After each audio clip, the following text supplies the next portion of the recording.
אני שוחחתי מוקדם יותר עם מנכ"ל משרד החוץ דורי גולד, שנמצא עכשיו בלונדון. ביקשתי ממנו שיפנה לממשלת בריטניה וידרוש את הסרת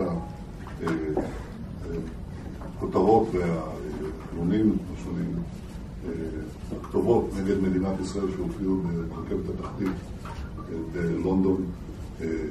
מי שטוען שאנחנו לא פועלים אינו דובר אמת. אנחנו פועלים בכל החזיתות של ההסתה, ואנחנו פועלים גם בחזית הפנימית.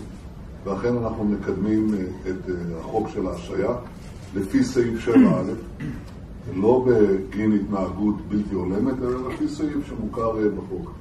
אבל נאמר לי שהדבר הזה הוא אנטי-דמוקרטי.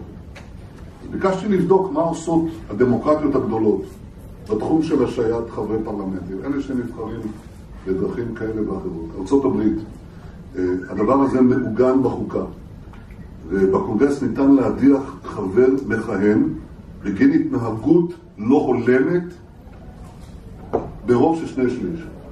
כלומר, זה הרבה פחות ממה שאנחנו מגישים, וברוב מפרט. באנגליה ניתן לעשות חבר פרלמנט על הפרת תקנון הפרלמנט או ביזוי הפרלמנט עם רוב פשוט.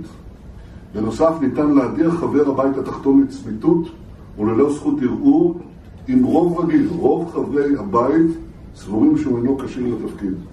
קנדה, בבית התחתון ניתן להדיח חבר בגין התנהגות בלתי הולמת.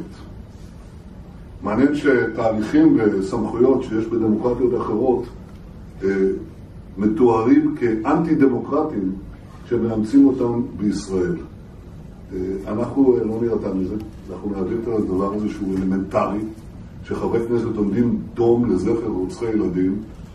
אנחנו נפעל, כפי שבוודאי היו פועלים בבריטניה, בקנדה או בארצות הברית, הם היו עומדים דום לזכר ג'ון הג'יהאדיסט או לזכר רוצחים אחרים. וכך אנחנו ננהג עם חוק ההשעיה, וכך גם נקדם את חוק השקיפות.